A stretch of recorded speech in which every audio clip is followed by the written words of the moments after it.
প্রিয় দর্শক, আসসালামু আলাইকুম। প্রীতি এবং শুভেচ্ছা নেবেন সাজ্জাদ কাদিরের। এই মুহূর্তে আপনাদের সামনে কথা বলতে এসেছি মিলিটারি অপারেশনস জোন নিয়ে সেনাবাহিনী যে বার্তা দিল, এই প্রসঙ্গটা নিয়ে কথা বলবো। ভারতের একটি গণমাধ্যম নর্থ ইস্ট নিউজ একটি সংবাদ দিয়েছে যে বাংলাদেশের কক্সবাজার থেকে বান্দরবান পর্যন্ত মিলিটারি অপারেশনস জোন ঘোষণা করতে যাচ্ছে বাংলাদেশের সেনাবাহিনী। সেই সংবাদটি একটি মিথ্যা, একটি উদ্দেশ্যমূলক বলে সেনাবাহিনী তাদের ভেরিফাইড ফেসবুক পেজে একটি বার্তা দিয়েছে। এই বার্তায় বলা হয়, ভারতীয় গণমাধ্যম নর্থ ইস্ট নিউজ কর্তৃক প্রকাশিত Bangladesh to declare Cox's Bazar to Bandarban area as a military operations zone শীর্ষক প্রতিবেদনটি সম্পূর্ণ মিথ্যা, ভিত্তিহীন এবং উদ্দেশ্য প্রণোদিত। এই ধরনের সংবাদ ভারতীয় কিছু গণমাধ্যমের পরিকল্পিত অপচেষ্টার অংশ, যার উদ্দেশ্য বাংলাদেশের অভ্যন্তরীণ স্থিতিশীলতা বিনষ্ট করা এবং সশস্ত্র বাহিনীর ভাবমূর্তিকে ক্ষুণ্ণ করা। প্রতিবেদনটিতে বাংলাদেশ সেনাবাহিনী সন্ত্রাসী বা বিচ্ছিন্নতাবাদী গোষ্ঠীকে সমর্থন দিচ্ছে এই ধরনের ইঙ্গিত দেওয়া হয়েছে, যা একেবারে ভিত্তিহীন, অসত্য এবং এক ধরনের বিদ্বেষপূর্ণ অপপ্রচার। সেনাবাহিনীর বার্তায় আরো বলা হয়, প্রমাণবিহীন এ ধরনের কল্পনাপ্রসূত সংবাদ একটি বৃহত্তম ষড়যন্ত্রের অংশ, যা জনমনে বিভ্রান্তি ছড়ানো এবং বিভেদ উস্কে দেওয়ার অসৎ উদ্দেশ্য তৈরি করা হয়েছে। বাংলাদেশ সেনাবাহিনী সবসময় সর্বোচ্চ পেশাদারিত্ব বজায় রেখে জাতীয় সার্বভৌমত্ব, অখণ্ডতা এবং সংবিধান রক্ষার জন্য নিরলসভাবে কাজ করে যাচ্ছে। জাতীয় স্বার্থে সেনাবাহিনী কখনোই আপোষ করেনি, আর ভবিষ্যতেও করবে না। এই ধরনের বানোয়াট প্রতিবেদনকে সাংবাদিকতা বলা যায় না, এটি একটি সুপরিকল্পিত ও ধারাবাহিক কুৎসা রচনার অংশ। বাংলাদেশ সবসময় ঐক্যবদ্ধ থেকেছে এবং দেশের জনগণ ও ভূখণ্ড রক্ষায় বাংলাদেশ সেনাবাহিনী সর্বদা প্রস্তুত ও দৃঢ়ভাবে অঙ্গীকারাবদ্ধ। নর্থ ইস্ট নিউজ এর রিপোর্টে আরো যেসব কথা বলা হয়েছে যে সেনাপ্রধান, সশস্ত্র বাহিনী, তিন বাহিনী প্রধান, সেনাপ্রধান জেনারেল ওয়াকারুজ্জামান এবং নৌবাহিনী প্রধান, বিমান বাহিনী প্রধান, এইদিকে একদিকে মিলিটারি অপারেশনস জোন ঘোষণা করা হচ্ছে, আর একদিকে আজকে 2 জুন তিন বাহিনী প্রধান পবিত্র হজ ব্রত পালন করতে যাচ্ছেন। এবং শুধু তাই নয়, সেনাবাহিনীর লেফটেন্যান্ট জেনারেল পদমর্যাদা থেকে মেজর জেনারেল পদমর্যাদার আরো 6 কর্মকর্তা তাদের সাথে সঙ্গী হচ্ছে। অর্থাৎ 3 বাহিনী প্রধান এবং 6 কর্মকর্তা, মোট সেনাবাহিনীর সশস্ত্র বাহিনীর ঊর্ধ্বতন 9 কর্মকর্তা আগামী প্রায় 7 থেকে 10 দিন হজ পালন করবার জন্য দেশে থাকছেন না। হজ পালন, ধর্মীয় অনুশাসন পালন, নিঃসন্দেহে যার যার ধর্ম পালন করবে, ধর্ম পালন করতে যাবে। আমি চাকরি করি বলে আমি ধর্ম পালন করতে পারবো না তা নয়, কিন্তু এই মুহূর্তে এই রিপোর্টটিতে এমন আশঙ্কাও করা হয়েছে বাংলাদেশ এক প্রকার এই সময় সেনা কর্মকর্তারা, ঊর্ধ্বতন সেনা কর্মকর্তারা অনুপস্থিত থাকবেন। এই অনুপস্থিতি অবস্থায় বাংলাদেশে কি ঘটতে যাচ্ছে বা কি ঘটতে পারে, কারণটা হচ্ছে মিলিটারি অপারেশনস জোন ঘোষণা, এদিকে ঊর্ধ্বতন সেনা কর্মকর্তারা অনুপস্থিত। সবকিছু মিলে এই রিপোর্টটিতে একটা ভয়ঙ্কর ইঙ্গিত দেওয়া হয়েছে বাংলাদেশে একটা বড় ধরনের কোনো ঘটনা ঘটে যেতে পারে এই ঈদের আবহে, ঈদ এবং হজকে কেন্দ্র করে। কারণ শীর্ষ কর্মকর্তারা দেশে অনুপস্থিত থাকবেন। এই অনুপস্থিতির সুযোগে মিয়ানমারের বিদ্রোহী গোষ্ঠী কিংবা অন্য কোনো ঘটনা ঘটতে পারে কিনা, এই ধরনের শঙ্কা বা আশঙ্কার ইঙ্গিত দেওয়া হয়েছে।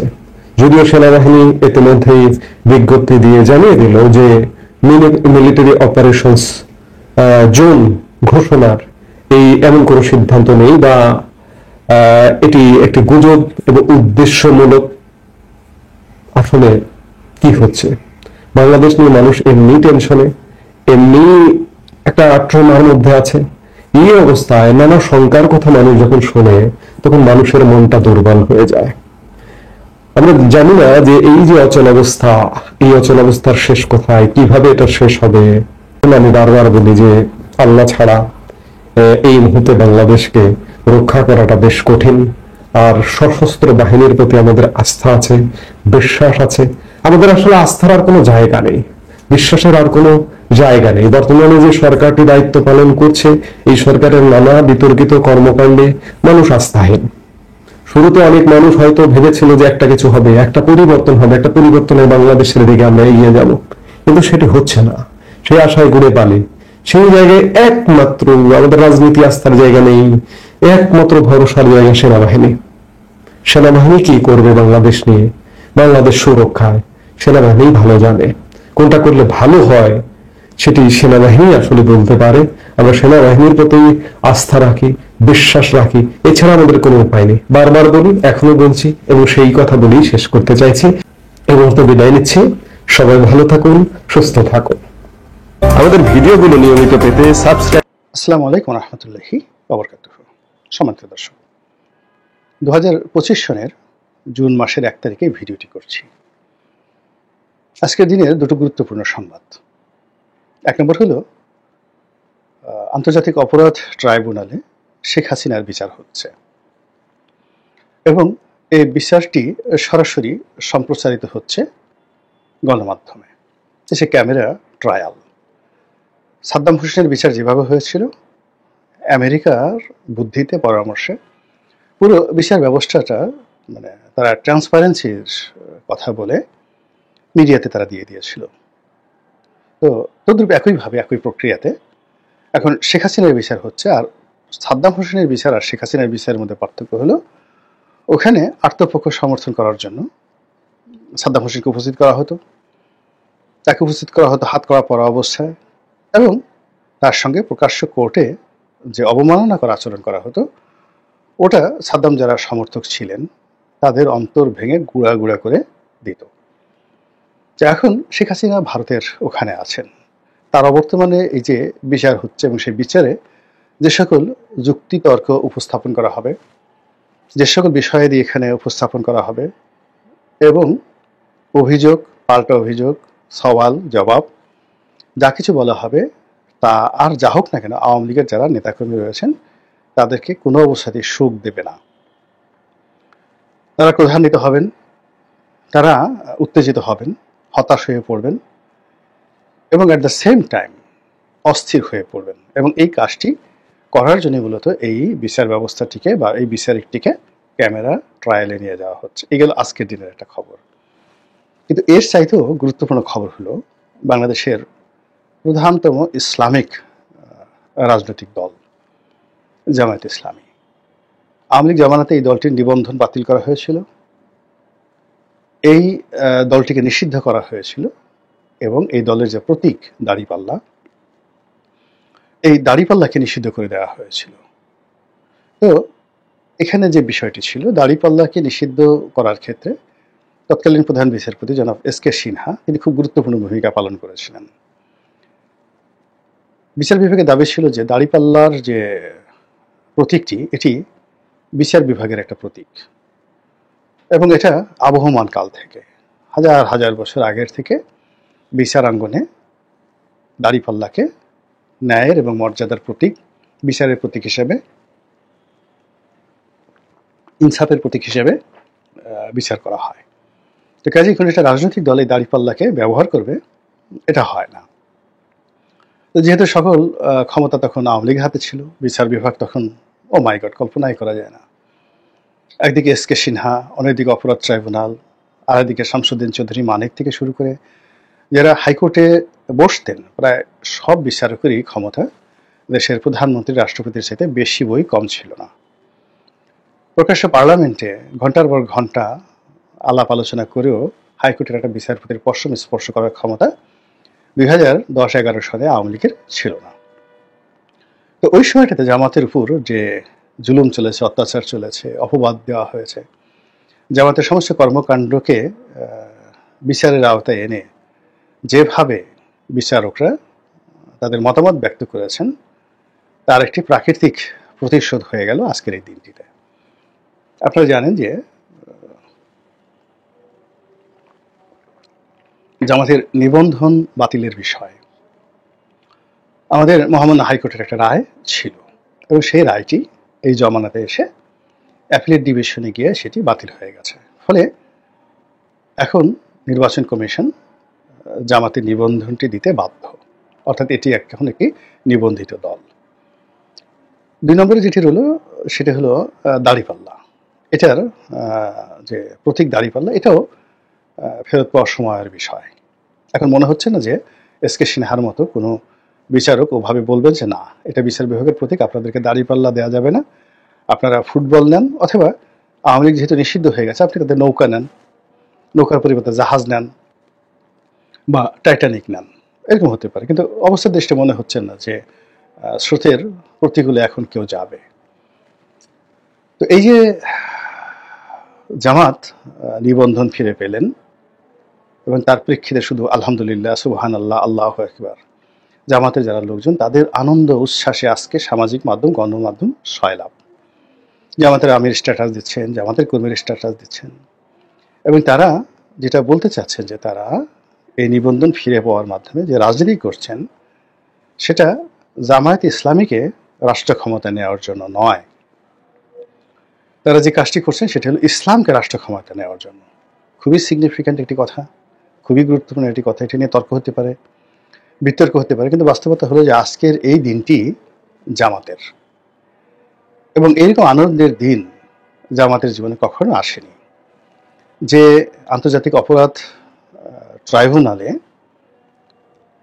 জামাতের নেতাদের বিচার হয়েছে, যে ট্রাইব্যুনাল নেতাদেরকে ফাঁসি দিয়েছে এবং জামাতের শীর্ষ নেতৃত্বকে যেভাবে ফাঁসিতে ঝুলিয়ে হত্যা করা হয়েছে বা তাদের মৃত্যুদণ্ড যেভাবে কার্যকর করা হয়েছে, ঠিক সেই একই আদালতে একদিকে শেখ হাসিনার বিচার হচ্ছে বা শুরু হয়েছে, আর অন্যদিকে জামাতের নিবন্ধন তারা ফেরত পেয়েছে।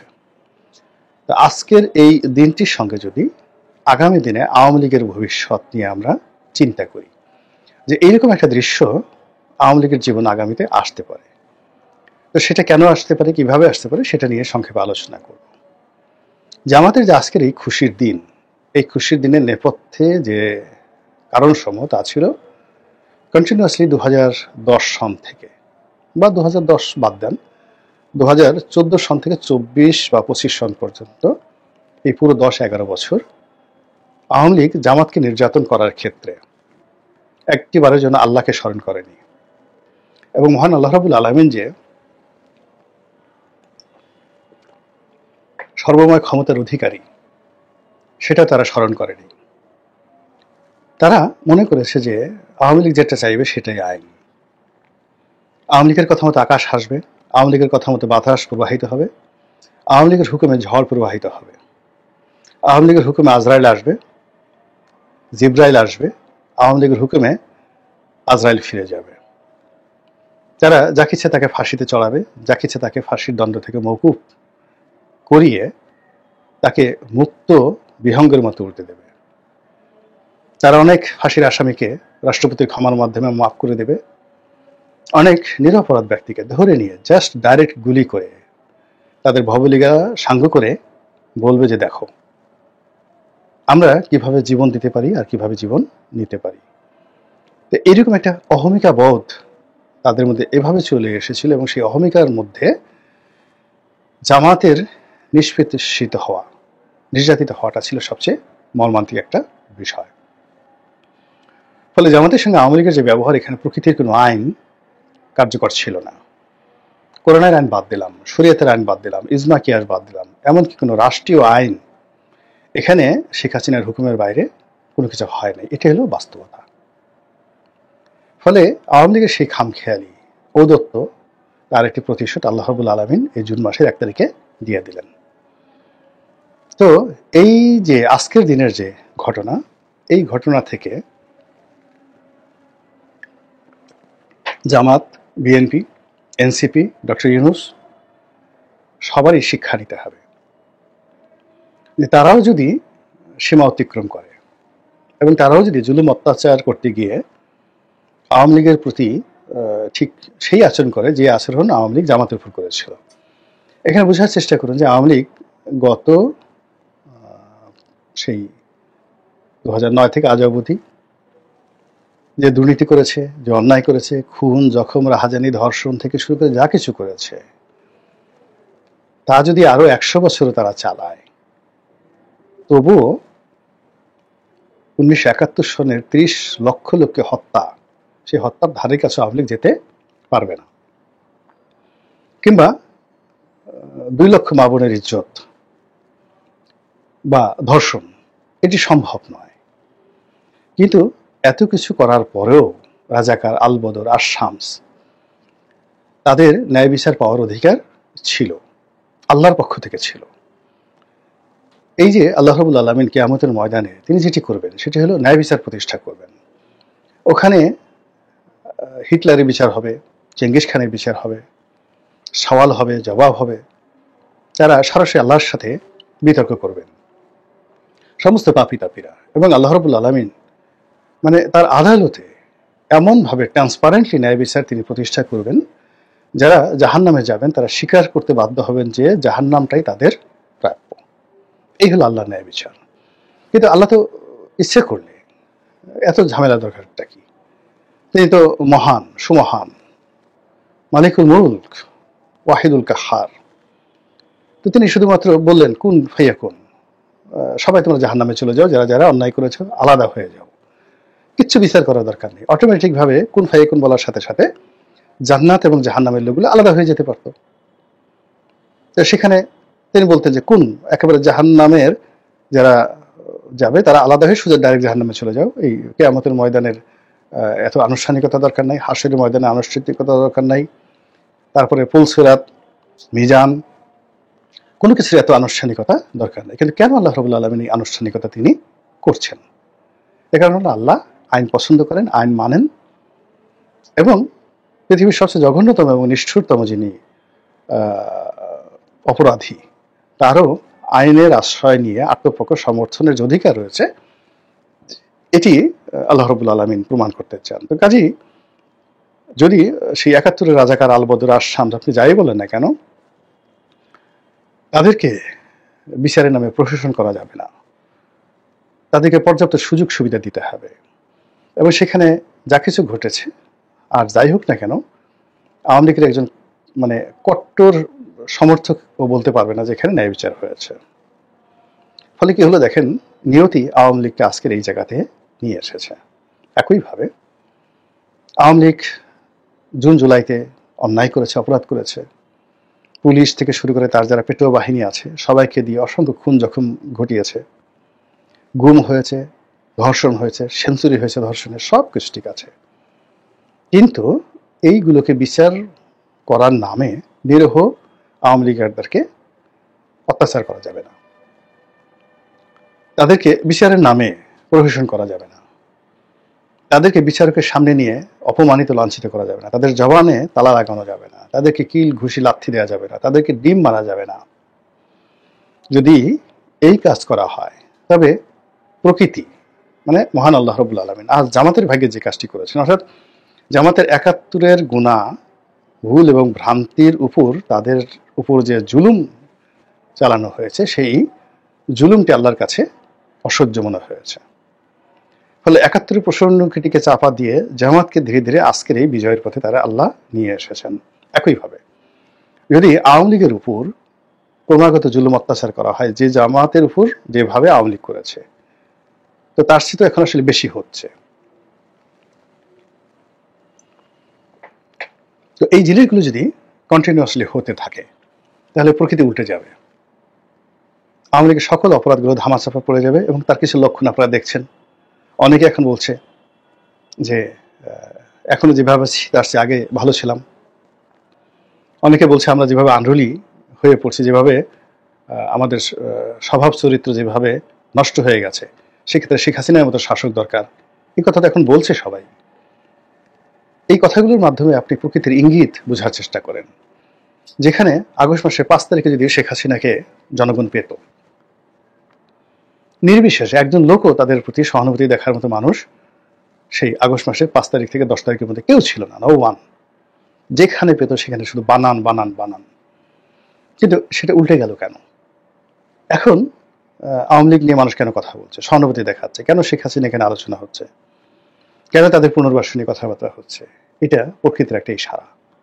অর্থাৎ গত কয়েক মাসে, 10 মাসে আমরা যারা বিভিন্ন কাজকর্ম করেছি, এইগুলো প্রকৃতি সহ্য করছে না। এবং এই কাজগুলো যদি আমরা চালাতে থাকি, হয়তো 5 বছর, হয়তো 10 বছর, যেমন আওয়ামী লীগ চালিয়েছে 2014 থেকে 24, 10 বছর।